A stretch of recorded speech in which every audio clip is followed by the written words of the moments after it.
late comedian George Burns once stated that the secret of a good sermon is having a good beginning and a good ending, and having the two as close together as possible. I'll do my best to abide by Mr. Burns' advice. We're 1 week away from Thanksgiving. That may cause a little shudder to run through you. It's okay. Everything will be all right. In thinking about our gathering of Jews, Christians, Muslims for this annual service, and being open to the possibility that there are even more faith traditions represented here, even if somewhat anonymously, it occurred to me that this Thanksgiving business is a perfect time to bring people together of different faith traditions in a common celebration.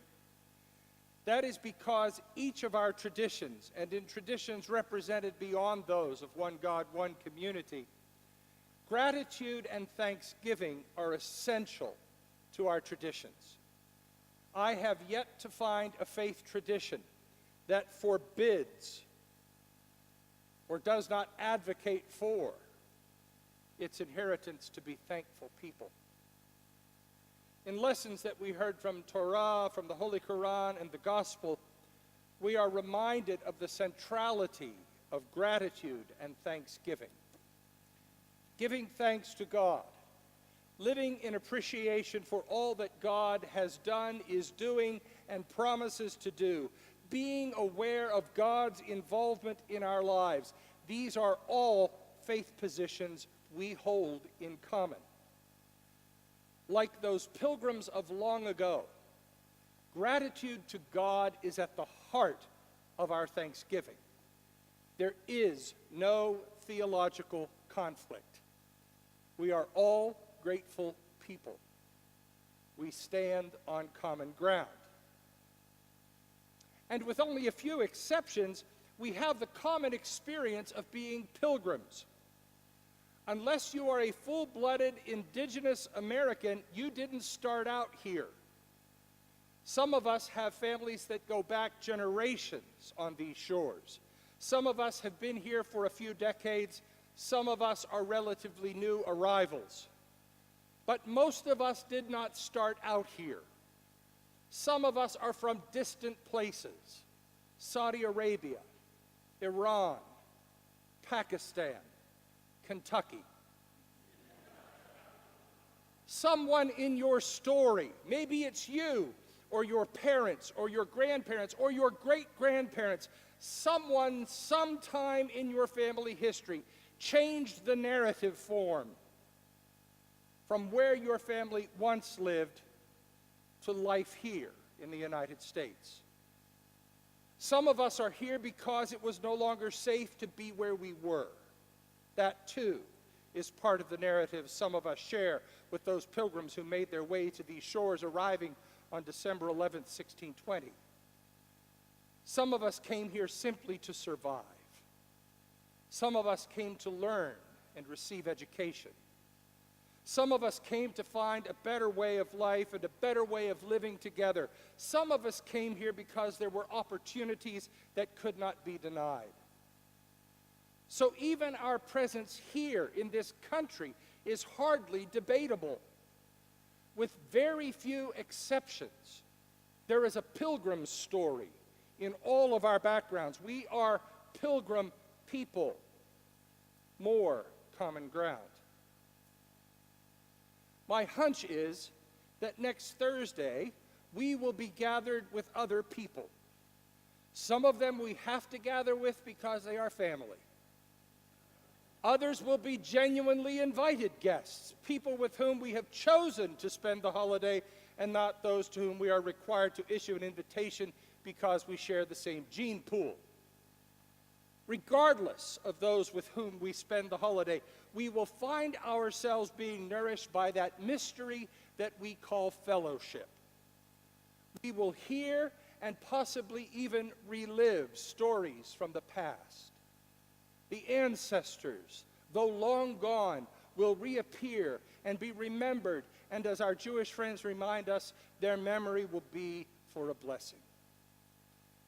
The sheer volume of such stories in my family is overwhelming. But there was never one more classic than the story of the year my Aunt Ellen invited the entire family to her house for Thanksgiving. She had a smaller house. She was a passable cook. But the history was that the family would all pile into our farmhouse and my mom and dad would cook. Ellen took over one year. We got to the house and walked in, and it smelled like turkey, a good sign. In those ancient days, kitchens were much smaller, and our family tradition, for reasons I will never really understand, was to roast the turkey in an electric roaster in the basement. The turkey was ready, and my father was sent to retrieve it and to take the stuffing out of the turkey, which is where stuffing is supposed to be, otherwise it's merely dressing. Dad disengorged the stuffing and piled it in a bowl and carried the bowl up the stairs to the kitchen. Perched on top of the stuffing was a culinary ornament, a perfectly roasted neck and paper bag of innards. Ellen did not remember to take them out before ramming the stuffing home. Every subsequent year, the question was, do you remember the year when Ellen stuffed the turkey? And we all did. When I remember that story, and all the stories, they are all there. Ellen, Bill, Mom, Dad, Grammy, Pat, Blanche, Jim, all of them gone now. But I can see them. Always smiling with the benefit of time past. And every now and then I can hear their voices. People and stories. We all have them. They are common ground for all of us, regardless of who we are or where we are from or how we worship and serve. And speaking of turkey, my hunch is that most of us will have turkey for Thanksgiving. We may season it and prepare it in different ways, but we will probably all be having turkey next Thursday. There are, of course, full-time and part-time vegetarians at our tables. The full-timers will pass the platter without partaking. The part-timers will take a slice in celebration of the holiday. The vegans, of course, will bring a tofurkey or some other meatless main course. Our good rabbi, who is a font of information, tells me that when they were putting the modern Hebrew language together, there was no word for turkey, principally because there were no turkeys in Israel. But American Jews in Israel were looking for turkey. So they gave turkey the name hodu, which means thanks. A bird named thanks. I'm already working on the children's story that goes with you, so hands off, all you writers. We probably aren't going to go too far afield from turkey next Thursday. If you need some help in this regard, the Butterball hotline number is 1-800-288-8372. That's just another service we like to provide here at First Pres. So there's some more common ground that we share, which leaves us with the potentially most divisive issue regarding Thanksgiving. That issue is pie. I suppose there is a few who might not go for pie at all. You may be having a Thanksgiving cake or a special cookie or some other delicacy. This is where diversity kicks in. But for pie people, the first question that must be asked and answered is, what kind? The tradition, of course, is pumpkin. But to be perfectly honest, pumpkin has no flavor of its own. What we consider pumpkin flavor is essentially cinnamon, nutmeg, cloves, a little ginger, and brown sugar. Just mix that stuff up in a bowl and put it on the table and let people eat it, and they won't miss the pie. Some have more extensive offerings. Pecan, might make an appearance. An apple pie would not be out of the running. Berry pies and other fruit pies are perfectly welcome. Mincemeat, which was my grandmother's favorite, will have the potential to be present at half of our tables due to what are reasonable dietary restrictions, especially once you've actually tasted a mincemeat pie. The second question that must be answered is homemade or store-bought. Homemade, truly homemade, will involve a pie crust, and that has brought even the most seasoned chefs to their knees. Excellent cooks in every other gastronomic field can be reduced to tears and verbal outbursts that are completely out of character for them by a simple pie crust. Is it better to honor the ancestors by trying to bake a homemade pie, complete with pie crust?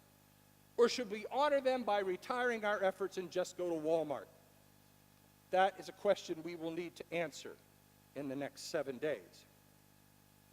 And the third question is, Cool Whip or real whipped cream? Now, this may not be much of a question for you because you were brought up right. But I grew up in a Cool Whip house. Empty Cool Whip containers were always good for sending home leftovers. And my people were Scots, which means we were frugal, though some of us were just cheap. So an item that could serve more than one purpose was always preferable to an item that served only one purpose. But then one day, I tasted real whipped cream, and there was no turning back, as you can probably tell. No matter. Everyone must make that decision. So you see, pie is the one area of Thanksgiving which has the potential to divide. Therefore, it must be handled carefully, thoughtfully, and with great intentionality. We are all grateful. Muslims, Jews, Christians, and all the others. We are all grateful because we know that what we have and who we are is not of our own doing. The sustainer of all the worlds, the most gracious, the dispenser of grace, the almighty, the provider, the giver of every good and perfect gift, has filled our lives with blessings upon blessing. There is no argument to be found. We are all pilgrim people. We have journeyed to this land, and we continue in our individual faiths and in our common life to journey together. There is no argument to be found. We do not live to ourselves. We live in communities. Sometimes those communities are formed because we are born into them. Sometimes those communities are formed with a sense of purpose and intentionality that knocks down dividing walls and joins people together, heart to heart and hand in hand. There is no argument to be found. We all know by now that we all enjoy a good feast. We all enjoy time at the table with good food and good friends, and the mystery of being joined together in that most sublime of all mysteries, fellowship. There is no argument. Which means that the only potential source of trouble is pie. So be careful. Navigate those waters with awareness and caution. Give thanks to the God of many names. Give thanks, all of God's many peoples. Give thanks and carefully pass the pie.